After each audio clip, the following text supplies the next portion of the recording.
All right, my friends. So it's very good to make the call tonight.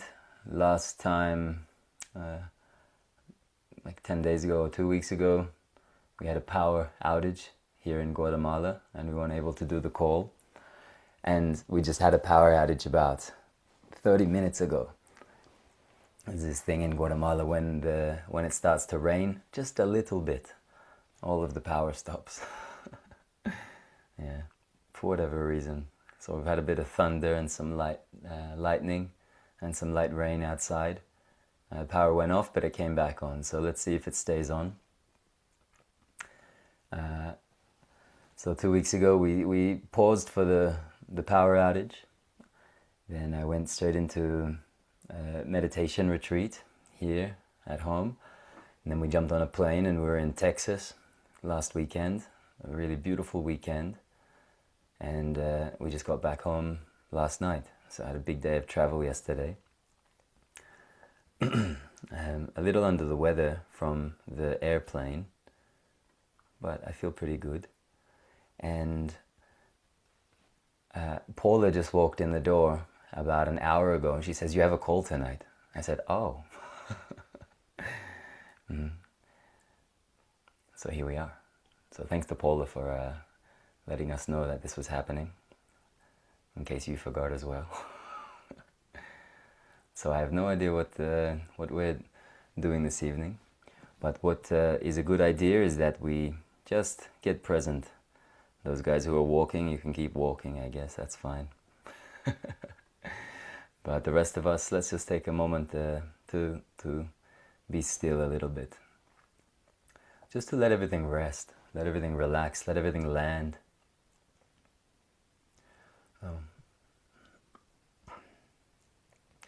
We have people in Australia, we have people in North America, maybe some people in Latin America as well. So wherever you are, whether it's the end of your day or the beginning of your day, take a moment just to settle, just to turn around for a moment, just to be with yourself, to let the day be what it is, let the outside be outside.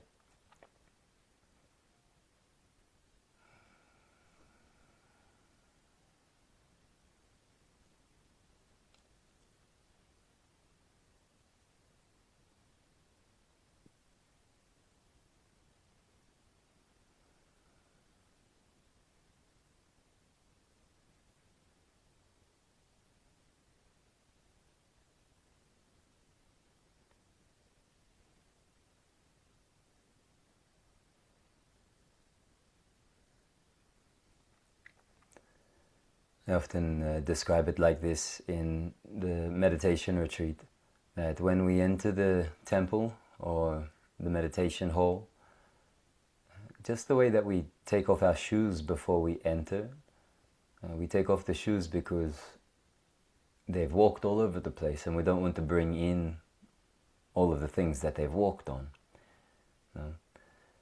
And taking the shoes off is a symbol of taking what we've been walking in off so that we enter into the space. So imagine taking your shoes off at the door. And we could say, leave the outside outside. Or we could say, take a moment just to let everything be where it is. And notice where you are.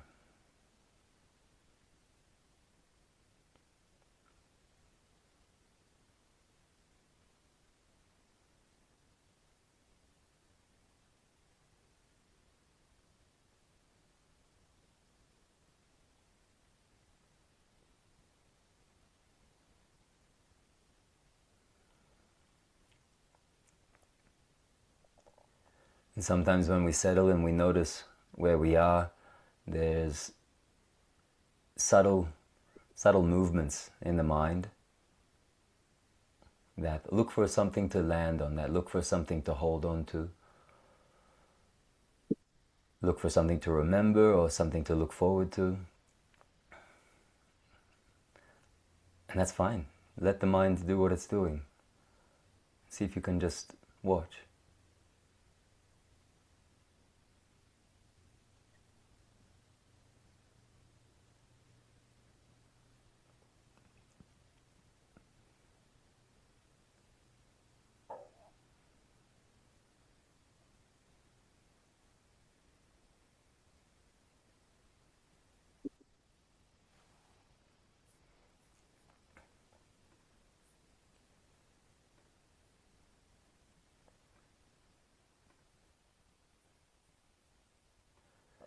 And so the idea is just to let the mind settle right where it is by leaving it alone, by not interfering with it.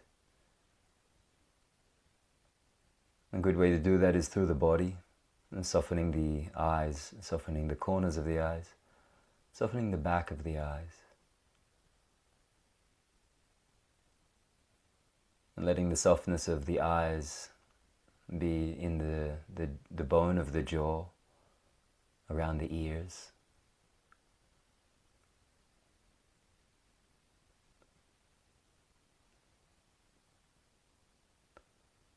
and the neck and the shoulders,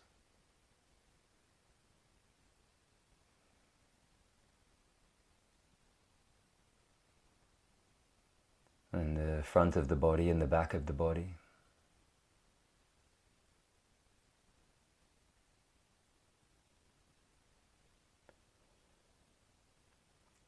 And the lower half of the body. Wherever you find the lower half of your body, notice how it is supported. And in noticing the way the lower half of the body is supported,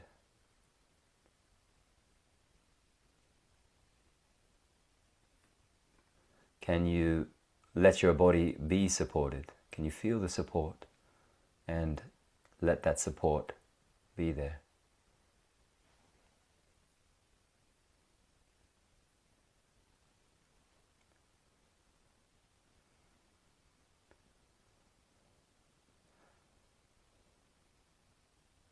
When you notice the support of the body on the chair, on the ground, on your feet, anywhere in the lower half of your body, can you let go and let that support be held like 5% more than it is right now?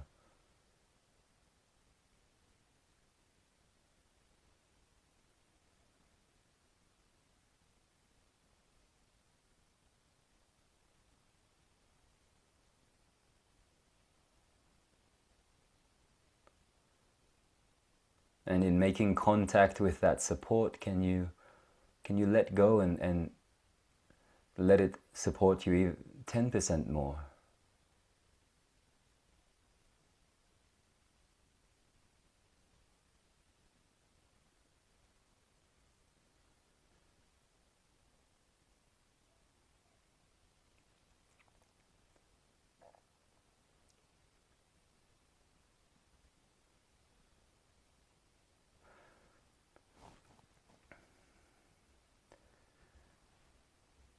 Because one of the things that we are doing here is returning to certain places, certain pointings, certain turnings towards certain realizations. And the most important thing, and something that we should take out of this and into our daily lives as much as we can. Many of you heard me talk about resting the mind and things like this, but it's to relax the whole body.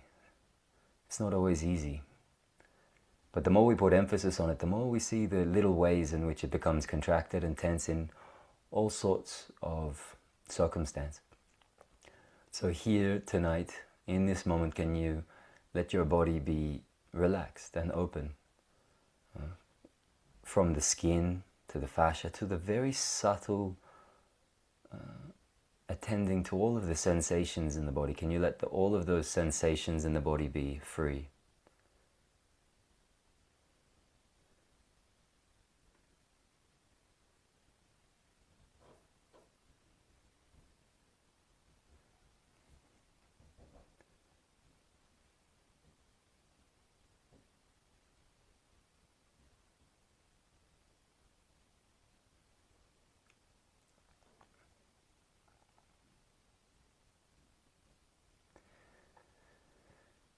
If you let all the subtle sensations in the body be completely free and let the body fully relax,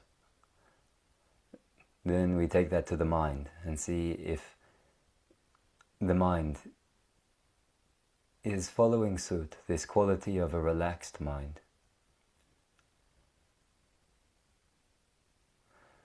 And the best way to relax the mind is not to try and relax the mind. It's just to recognize it and let it be just as it is.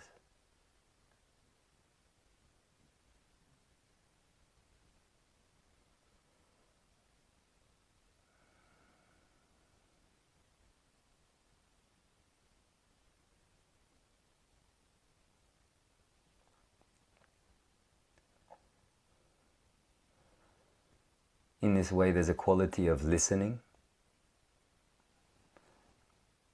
with the whole body and listening with the whole mind.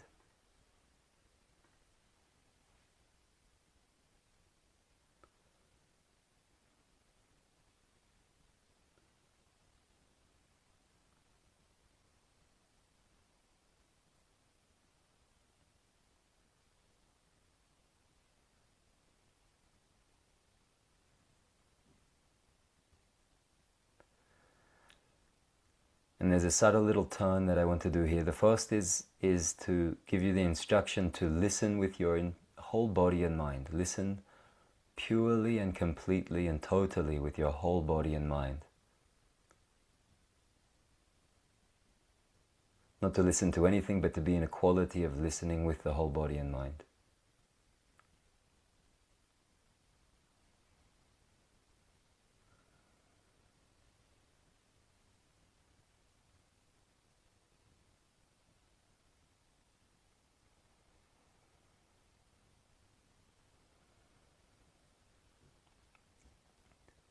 And the subtle turn here is from listening with the whole body and mind. Now turn and listen to the whole body and mind. Turn the listening towards the body and mind as a whole. And see if you can notice the difference.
So first listening with the whole body and mind, and then listening to whole body and mind, and then taking a step back just to the listening itself, and that's it. Take a step back to the listening itself. And in that pure listening, you find that there's a wonderful absence.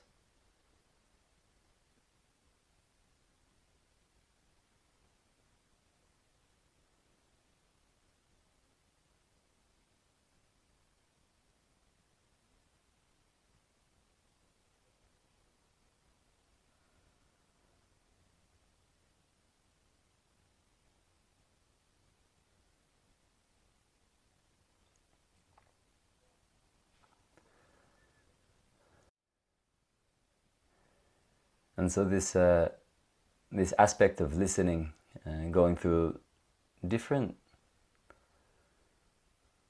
directions, always to come back to itself. The actual state or quality of listening is a pointing that refers to itself.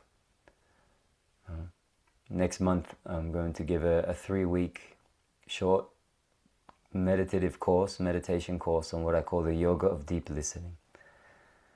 And it's really about that, how this listening, rather than listening to objects, it's a listening that refers to itself. And the very listening itself is an objectless quality of awareness, which in meditative traditions and Vedanta and things like this,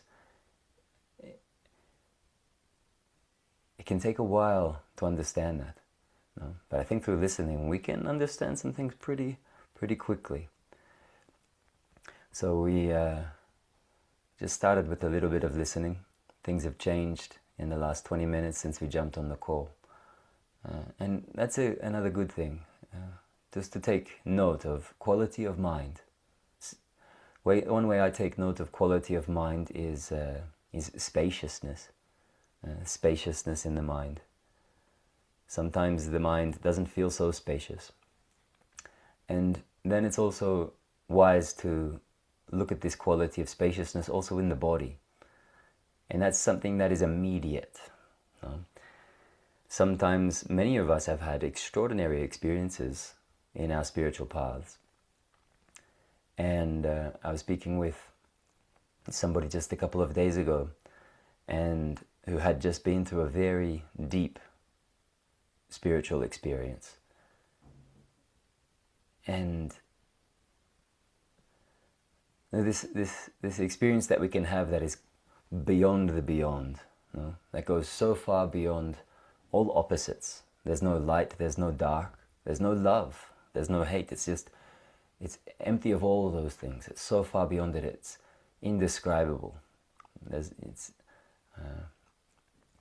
You can't name it, you can't put words to it. And in her describing it and looking for it and going back to it, I reminded her that that experience and that quality or that state, it's not something that you go back to or return to or remember or had somewhere and now came back here. But if you look directly in this moment, it's inseparable from this moment. It's always been here, and it's a fact of this moment. And if you look at the very delicate sensations in your palms, in your body, the movement of your body, it is completely permeated with that indescribable,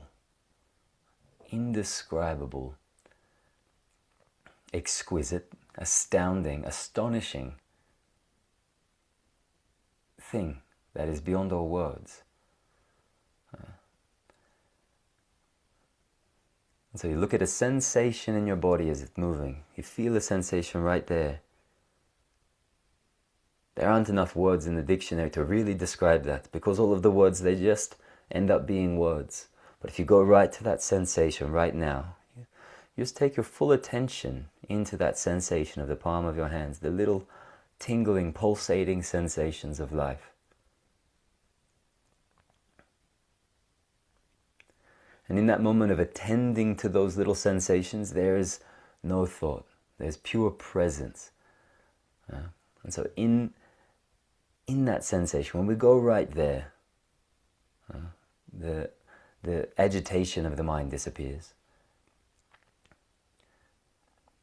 And so if we go right there to all of that little tingling and see that it's permeated with this fragrance of presence, indescribable awareness, this pulsation of reality, the bubbling up of life. If we just go there without any words, we go right to it and we just sit in it, we breathe with it.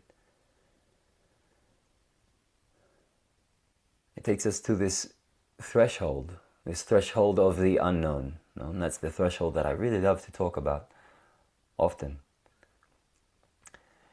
And the issue is that habitually we have learnt to cling to everything that we can know with knowledge and to objectify as an object. And then we have words about it, and it makes it safe for us to see it. We know what it is. I can find it, I can locate it, I can talk about it, we can have a conversation. But when we come to this thing that we can't talk about,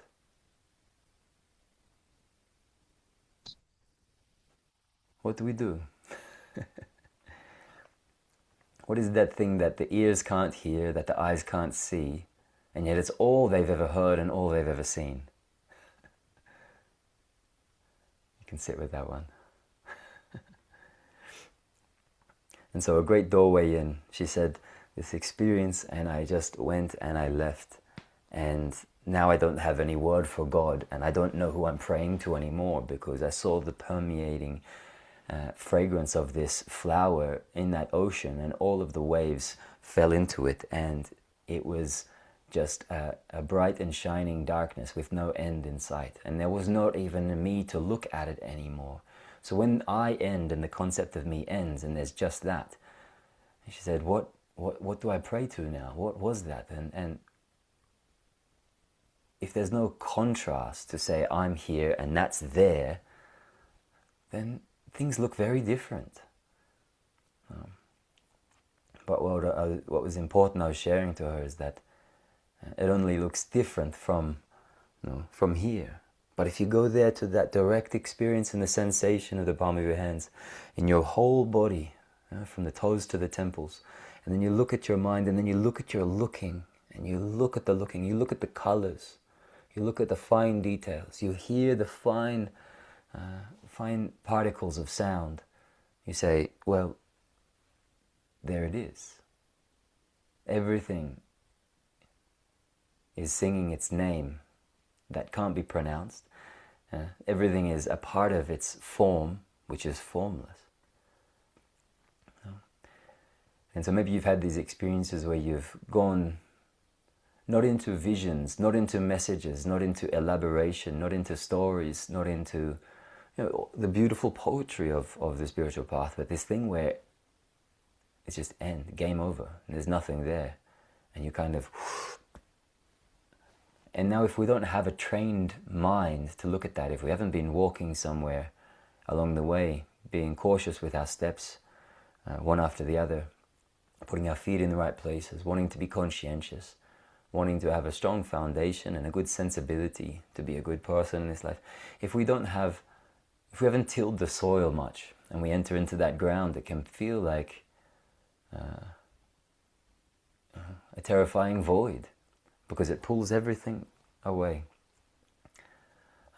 But in that terrifying void, there's also a beautiful richness, because everything is flowering, not just from it, but it is everything flowering.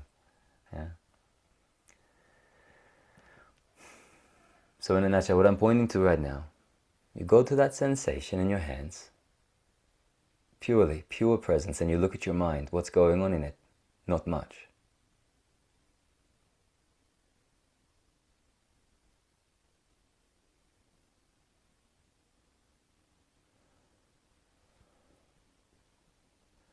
So you go to the pure sensation of your body, and you look at your mind. Not much going on. Pure presence. And then what is aware of that?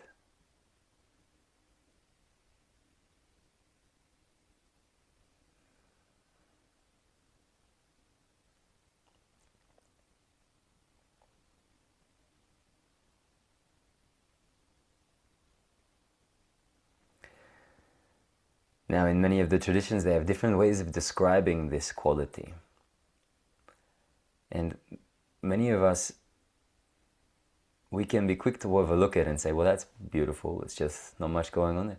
But why do we meditate? Why do we practice? What is this mind we're living with? The voice that we always speak with, the words that we're always looking for, the words that we're always looking in books for, the teachings that we're looking for, the peace that we're looking for, the happiness, the alleviation of discomfort and all of this sort of stuff. And sometimes you have to go on a very, very, very long path, as I always say, to find what was right there all along. And so if you just listen completely, wholeheartedly in this moment to that very presence that is aware of itself listening,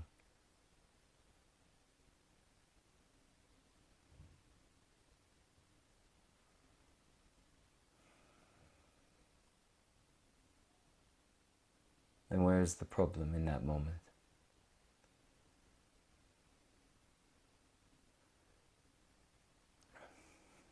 Because in that pure presence, in that pure listening, we come out of a moment of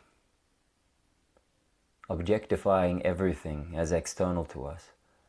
Saying this is that and that is this and this is this. We step out of the world of language altogether. We're free from conceptual ideation. Because many of us, I think I've said on here before, many of us, well, we approach these things from many different angles and for many different reasons. But for many of us, we approach a spiritual path, or the spiritual path approaches us, or when we approach the spiritual path, this thing starts to bubble up. And it's that in some way, at some point, we're going to have to reconcile with all of these things. We're going to have to learn to lay down at one point and let go of everything that we've ever held. That's a really interesting thing. Yeah.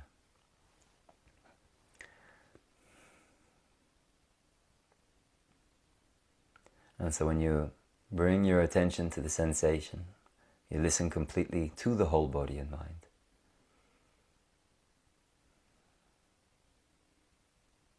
And then you let the mind be free as it is.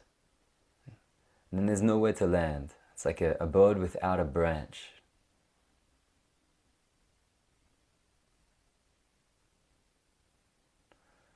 Or as they say in Tibetan, it's like a bird through the sky leaving no trace behind. And the important thing about that, there are many important things about that and about this. But the biggest is that in that, and when you go there, all of the thing that you take to be yourself, where is it?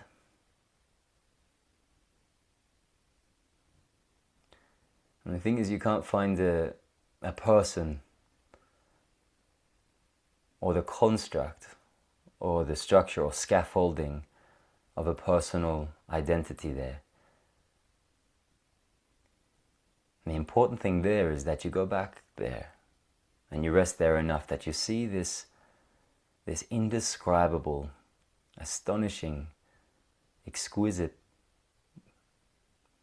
presence listening, that it permeates all of your thoughts, all of your words, all of your life.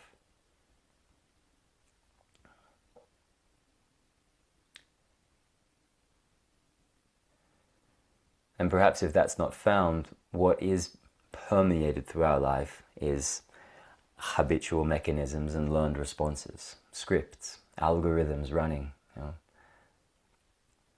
And so I believe that's why we want to be here, why we're doing these things, why we come to drink a big cup of ayahuasca, why we go to meditation retreats, why all of this sort of stuff is because we want to be alive to life.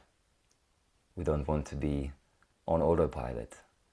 We know how wonderfully precarious the mind is to want to grasp and lean onto all sorts of habitual mechanisms. Because they're comfortable, because the mind gets a sense of self out of it, gets a taste and then it keeps following it. And so if you take all those things away, which they will be taken away, you take away all of the support. It's a very interesting thing, and it can feel unnerving to the personality. On one side, to the personality or the individual, it can feel unnerving or destabilizing to take all the support away. On the other side, if we have tilled the ground, it's actually, it can feel very liberating. It can feel like that is actual. Is that freedom? Is that liberation? Is that peace? What is that spaciousness? What is that presence?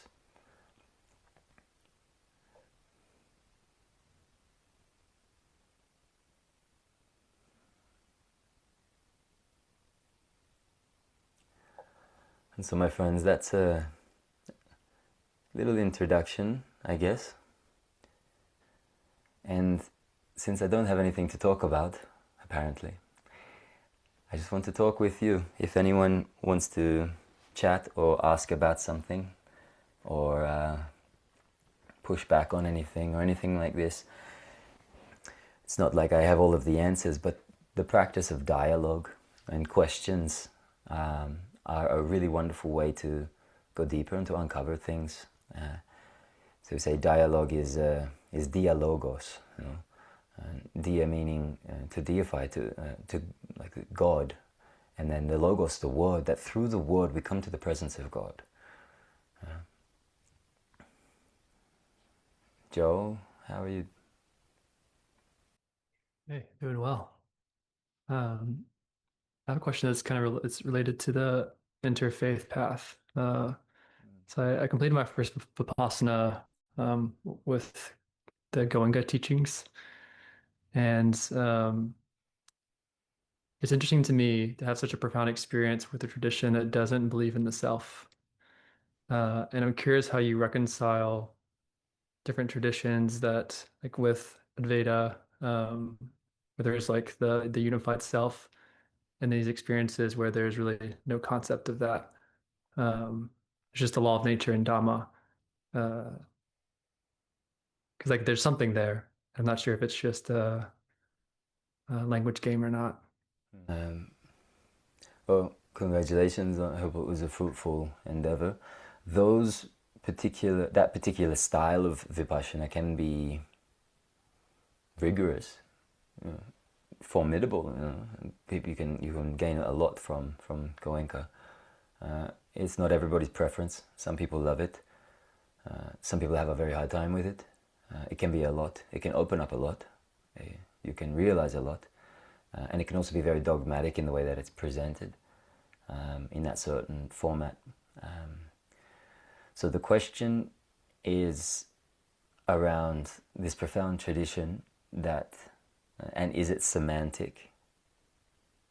The lack of self when you, with your background and preconditions, have a very sincere relationship that there is a there, and there is something there, even if you can't give words to it. Something like this.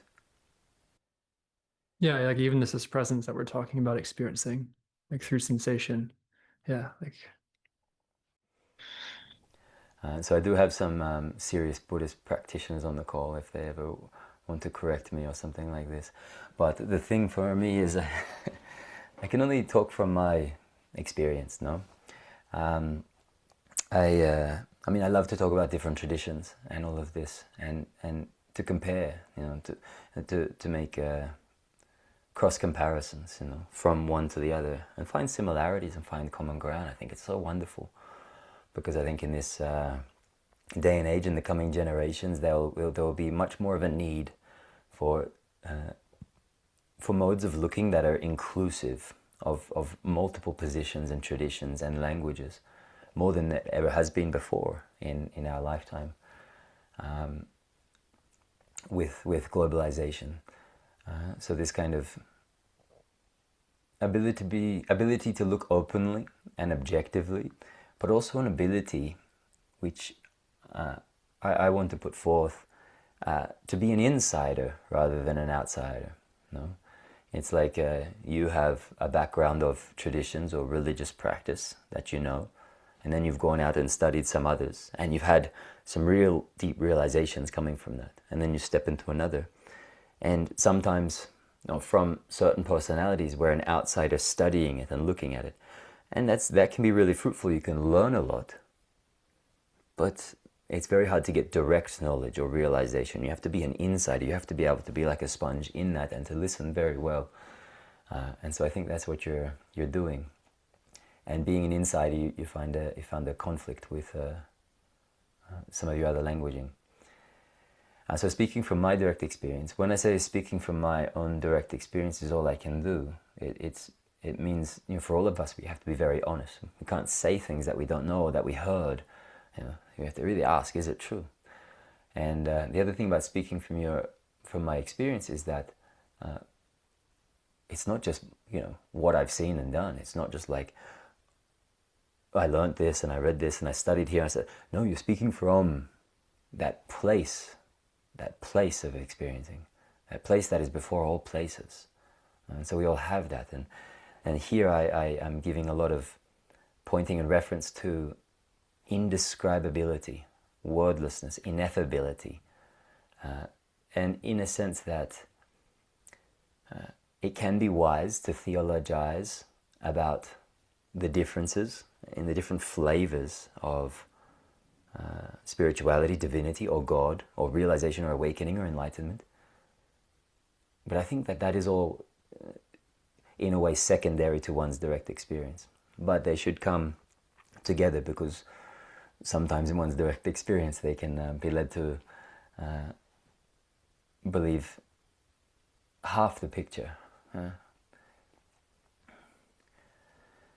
And so there are many, many schools for thousands of years that have sat around debating self or no self. To me, I don't think, to me personally, it doesn't matter. I've studied quite deeply in both schools. In Vedanta, they call this ground of being the capital S self. And in Upanishads, they say that capital S self, they say Atman is Brahman. They say that that self is not different than the entire essence and source of everything that is manifest. There's no separation. So from one angle, we have two. You have you and God. But from God as the ultimate essence or indestructible ground of everything, you cannot separate this thing that looks at it and say, I'm here and God. You can't separate this. And so what always comes into question is this, that you think you are, that is separate from that. And so that's where the turning around look comes in. In Buddhism, now I'm not a scholar of Buddhism or anything like this, but when we turn around and you find that and you question there, they're not saying there's no self, like nothing exists. They're saying that you can't find anything independent of anything else. And they're very careful with their words. So on one side would say there's no separation between you and that. And that is another way just to describe all of it, all that is, all of that. In other words, in Chandogya Upanishad is saying, Tattvamasi, you are that. You are not other than that. It's like the universe is right here, and you are the universe in motion. You're not looking at the universe through a telescope. You are the universe looking through a telescope at space, at the universe. It's like, it can kind of be paradoxical. And so this is why I keep bringing it back to looking back before at this non-conceptual place, because there's a kind of a receding. The analogy is always the wave in the sea, the wave in the sea. From the perspective of the wave, there's so much going on. From the perspective of the sea, all of the waves are just ocean. And that is a very direct experience that we can have, and a direct experience that we can awaken to, as if awakening from a dream, that can permeate our experience. Now, the Buddhists would say there's no independent self that exists independently from that it's not arising by itself. So it's very similar from my line of thought, that again, it's just another way of saying there's not a separate self entity that you call you, that you can hold on to or put under a microscope, that is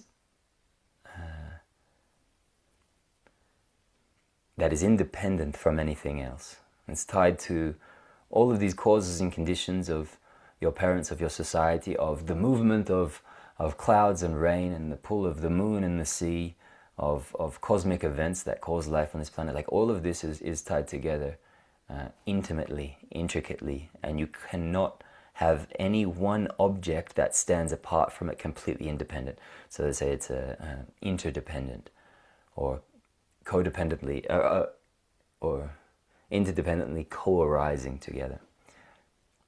And that means you can't necessarily just take yourself out of the equation.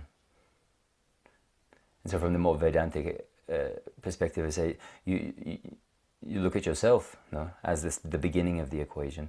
It's a similar in regards, I won't know if I'll get the story right, but once a Brahmin asked the Buddha about God and the existence of God. Because there's many gods, many different deities in the East, and there are many different deities in Buddhism as well. And they asked one of the Brahmin scholars asked Buddha about this, and he said it more eloquently, and you could probably find the verse, but he said something like, if you basically find peace, if you overcome the suffering in your life, then you'll be happy, you'll be content, and you won't need to know. Will it matter to you to know if there's a God or not, if you are content and peace and are free of suffering? And so it's kind of this thing of, rather than answering metaphysical questions, it's to do the inquiry and the practice and the excavation to see what it is you are. And I thought really, yeah, that makes a lot of sense. I'm seeing there's a crafts to the digging 10 different wells versus the interweaving, of kind of navigating these. So yeah, I appreciate that. Thank you. You're right, it is semantic. And from a philosophical standpoint and a comparative religious standpoint, these are not the same things. And we can't just lump that or generalize that. No, it's like we have what was the word? The perennial philosophical idea, which is very, very popular, became very, very popular. This idea that at the heart there is the same goal or the same light for all traditions and religions. On an ultimate level, yes, perhaps. On a relative level, no. Very different directions, very different terminology, very different beliefs, very different ideologies. So on the perennial idea, at the surface level, we could be kind of bastardizing these things to put them all, lumping them in the category. So when you mentioned interfaith or interspirituality that I talk about, and it's not to say that we're all talking about the same thing, because ultimately perhaps, but at face value, no. And so to respect the differences in these things. And I was having a chat with a friend the other day, and he put it really succinctly. In the perennial tradition, first of all, it's like we say that there are many, many paths up the mountain, yeah? But the view from the mountain is one. And it's a very beautiful, poetic way to put it. And then my friend said, yes, but when we are looking at this way that we can generalize or miss, or the way that the perennial philosophy misses on a relational level, is in the differences in the directions, and how, like even for us here, we can be talking about these things. We could be moving in a similar direction, thinking that we're on the same boat. And if you have two boats here, and we're saying we're going to this shore, and you say, okay, and you just say, well, I really like that beach next door, or you take into consideration a few different things. Just a few different things in your direction can lead you to a different continent. So we can also get lost in these waters. But if we look at traditions from this lens, from a different way, rather than saying we're walking up the same mountain from different paths, you could say there's a vast ocean, and there are many, many, many different islands. Just to give respect and say that there are many different directions.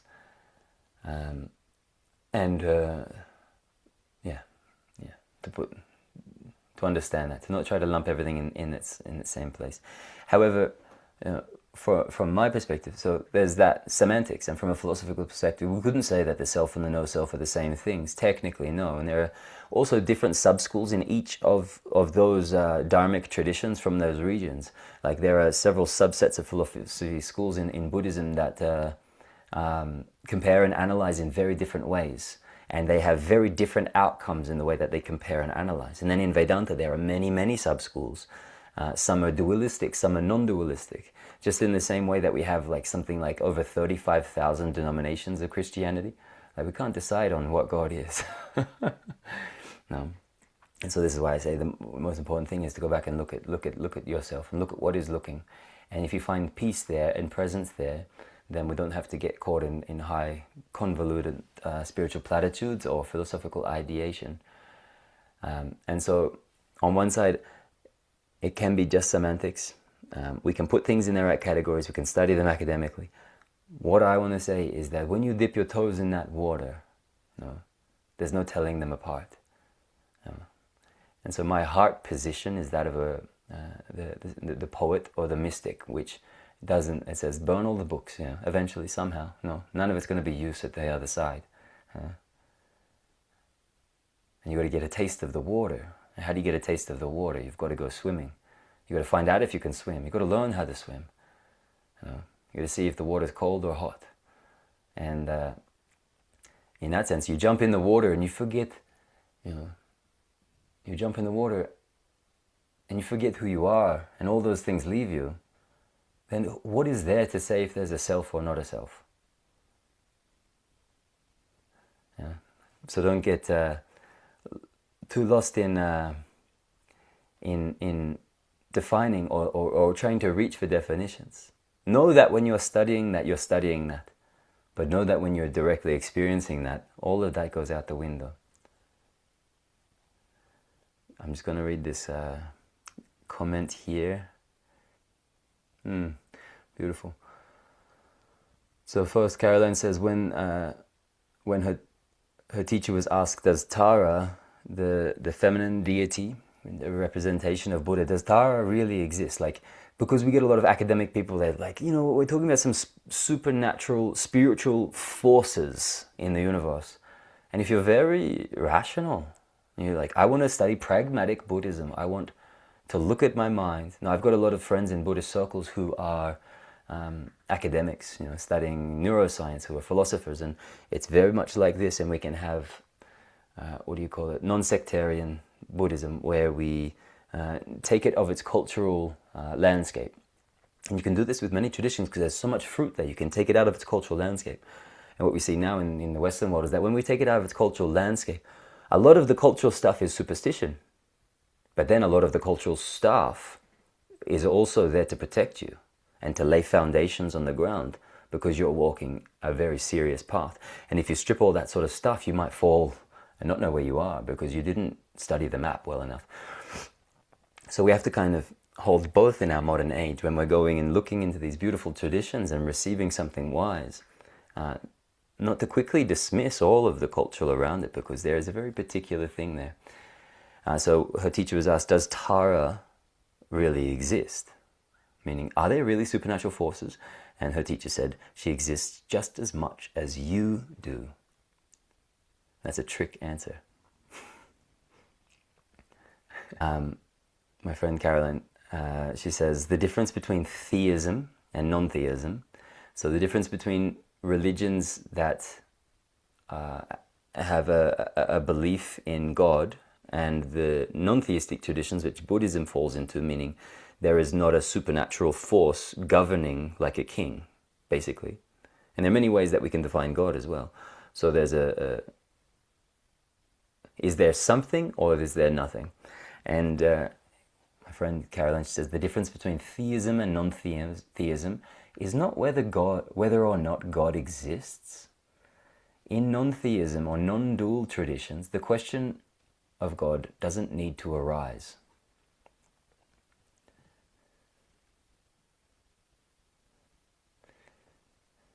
So why doesn't it need to arise? In our lives, we look for something to pray to, something to lean on. And that can be quite confronting. I want to place my faith somewhere. I want to be on the right path. Why do we look for something to pray to or something to lean on? It's because we're terrified and we feel isolated and alone. And if there's nothing to lean on, then, oh gosh. No? And so in the non-dual traditions, they're saying, yeah, there's nothing to lean on. What a relief. So on one side, we have this falling into nihilism and despair and despondency that says, this is it, I die and I'm done. No? If there's no God, then there's nothing. On the other side, they say, when you fall, there's no support. You're completely free of past, of future, of memory. And so the question of God need not arise, because now we're questioning the questioner. So who does the question of God arise to, and what are they looking for and hoping to find? And now I'm not denying God. I love the word God, and I've got many, many devotional poetries to God in all of her forms. Yeah? And we can do that without ever confusing that there's only one ultimate display here. And this is the paradox of a lot of the devotional traditions that are found in Sufism, in Vedanta, the Bhakti traditions, is that some of these people really penetrated a lot of non-dual insight, meaning this singular realization. On one side we could say that it's just all that. On the other side we could say all of it is God. And then it's semantics, because any word we say is not it. But what I love, and what I'm just digressing there, is that those bhakti traditions, some of those bhakti poets, they'll have books full of them calling out to God and singing to God, contradicting themselves, saying that, didn't you say that there was no separation here, that there's no difference here? And this is a fascinating thing, that they can do that without any conflict. I just wanted to plant that seed there in case anyone's interested. The way that we can still be completely devotional, in rapture with our lives, in the full display and play of our lives, singing out to God without having any conflict, knowing that there is no separation from God. So the question of God need not arise, because who is the questioner and what are they hoping to find? This is where, again, we turn back. Who is asking the question and what are they looking for? And we usually find that it is the sense of self that feels separate. In some terminologies, it's the ego or the identity. And it is afraid. And being afraid, it needs to have a figure of something to bind itself to. Not knowing that figure, it's alone and isolated. But if we see through the mirage of that separate sense of self, we see that what it is afraid of and what it keeps looking to and clinging to, what it is afraid of and what it keeps looking to cling to give it some sense of salvation, it's because it's afraid of the unknown. And again, it's trying to objectify reality. It's trying to make an object out of God. But God is not an object. God is not an object that you can say, there it is. Christian Meister Eckhart says the eye in which you search for God is the eye in which God looks at you. So it's like, it can't be an object because it is what is looking. And it looks through every eye.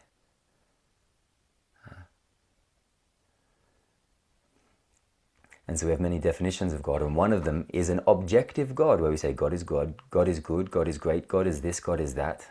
God is an old man in the sky, God is a woman, God is a river. And on the other side we say, I can't say anything about that because words will never, ever, ever, ever do. And that's what I'm talking about. I just wanted to,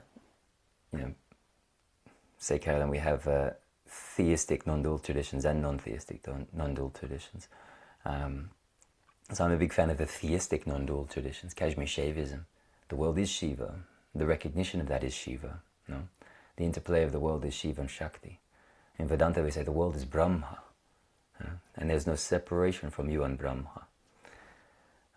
And so in some of the non-dual traditions, the realization is not to intellectually say, okay, the whole universe is one thing, or that it comes from somewhere, or that it comes from nowhere, or that everything is God, but to realize that the way I want to put it is that everything is this complete unknown.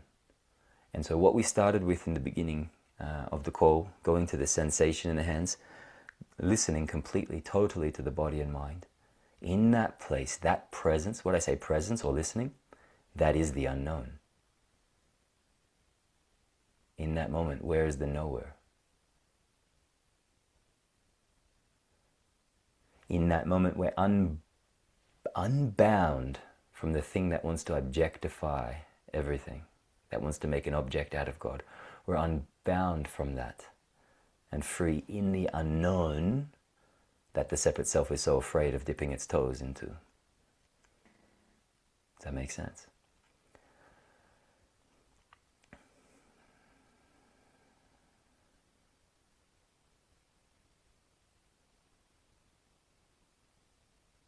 Because if you dip right into that unknown, you say, okay, I can't find a self here.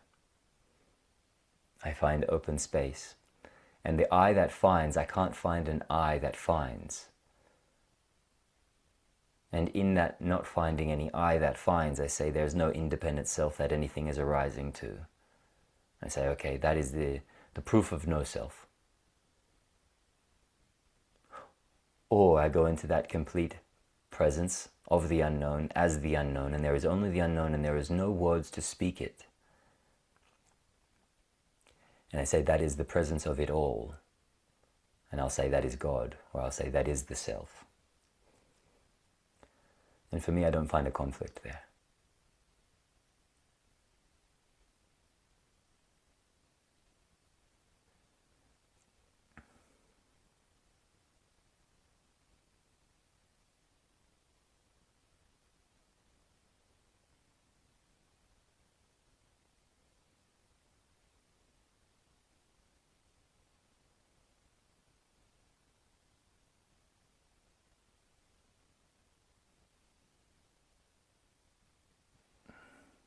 I think there was an answer there.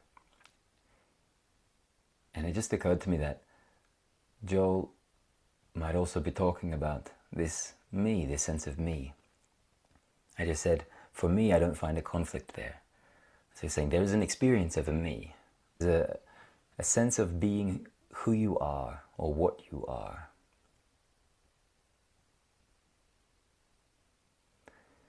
And when we approach these contemplative paths and practices that kind of see through that can be interesting. Like I said earlier, it can be interesting, it can be difficult, destabilizing, and it can be liberating. It can be full of relief. Say, oh, all that stuff that I believed, I don't have to carry that around. That wasn't actually me. Huh. Like it can be like a weight lifted. And the other side, if we're so addicted or attached to it, and all of a sudden you have a big experience and like you have like an ego death or something like this, it can be turmoil because you've built your whole life around that. Now, who am I? And you panic. Same experience, very different relating. And so if your question also had this other aspect of self or no self, but more to the point of me. I mean, we've talked about this a lot. But even just in tonight, some of these ideas and these pointings, you look at the subtlety of that unknown and the things that you say about yourself. You could say, for example, Joel, if I were to say, I know you, and I were to say things, this is Joel, and I would say things about you, are the things that I say true? Is that really Joel? Oh. And then even ourselves, if other people say things about us and they're not true, they're not truly who we are, then the things that we say about ourselves, is that who we are? Is that true? I say, no. The things I think about myself and about the world, is that what I am? And you look at those thoughts, you think, no, of course not. These are just things about things. And we get stuck in this aboutness, no? And so all of the words, again, the stories, the name, the body, the past, the memory, the preferences that give rise to a reference point to locate ourselves somewhere in here, which means the like and the dislike. I like this, and so I'm a person who likes that, and I don't like this, so I'm a person who doesn't like that. And all of this form the sense of me, and we've talked about this, and we could talk about this forever, and always come back to this. But seeing through that is a sense of seeing through the idea of a self, the illusion of a self. Because in Hinduism and Vedanta, they're not saying the realization is of the true self, meaning that somewhere inside of you there's a supernatural being. They're saying that underneath all of the clothes, the psychological ensnarements of what you've adopted and picked up and collected along the way and called yourself, underneath all of those clothes, when they're all taken off and stripped, what is there? And they call that the radiant true self. And in Buddhism, they say there is no self there to be found. In the same way, you pull apart the car, you take the wheels off the windows, the motor, all of that stuff, you pull every piece of the car apart, you can't find a car there. So if you take away everything that we identify with, everything that you think you are, everything that you've collected along the way, what's there? What's left? Where are you? What are you? Not a body, not a name, not an idea, not a thought, not a belief, not a political ideology, none of these things. These are things that can be discarded. These are objects, appearances. And so to give a little bit of leaning towards this beautiful sense of me, there's still a sense of what it is like to be me. And I want to encourage that should still be a beautiful thing. Sometimes we could say this and say, oh my God, I pulled everything apart and I'm not there, I don't exist. There's just emptiness at the heart of it. I don't know what's up and down. And it can kind of be bleak. But there's also a beautiful quality of what it is like to look through your eyes and see the way that you see colors, or see the way that you see details, or feel the way that you feel feelings, or have lived the life from the certain perspective that you've lived life. There's still something there. There's a there. And we shouldn't discard that. We should bring beauty and warmth and joy and upliftment to that. I think it's very, very important in our practice, not to be cold and dry and analytical with these sorts of things. And the truth is that if you really see from that deeper place, that indescribable place, everything does look more beautiful. And there is a wonderful, exquisite uniqueness to the way that it is to look with these eyes, or to be in this presence that we all feel. And so it can seem like we're discarding the identity and discarding the sense of self, which to some people can be a little unnerving. But we're not just discarding it. We're taking off all of the clothes and we're getting completely naked. And we're saying, that's what I really look like. It's beyond what the eye can see and beyond what the ear can hear. Which is why that one master said, you with ears to hear, hear. You with eyes to see, see. But so many didn't see and so many didn't hear because they were looking with this objective consciousness, trying to put ideas into a puzzle piece so they could figure something out, so that they could be better than somebody else, so they could do something more with this or this or this. They weren't stripping, they were trying to accumulate more knowledge with more objects. But he was saying, strip it all until there's just your naked being, your naked mind, the nakedness behind your body and mind, this unadulterated, unconditioned, unfabricated, wild, unknown, spontaneous presence.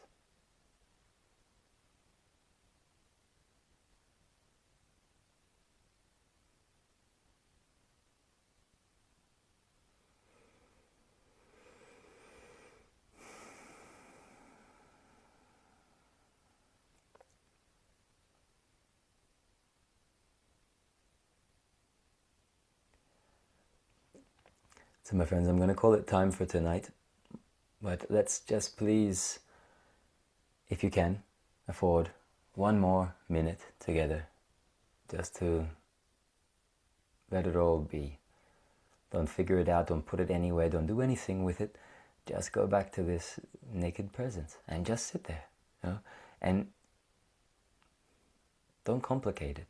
I said this last weekend, be uncomplicated.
And what a beautiful blessing is this blessing of peace, this peace that passeth all understanding, that goes beyond all words, all ideas, fashioned of the formless. What a beautiful thing to touch this peace, and to be touched by this peace, to see its ground, to see its space, to see its fragrance, the way it pervades my being, the way it pervades my mind. What a beautiful blessing to return to this peace, to return to this wordless, to this attributeless, to this beyond all of the beyond, to this great unknown, to this presence, this beautiful presence of this timeless moment that always was, always will be, that is ever now and here.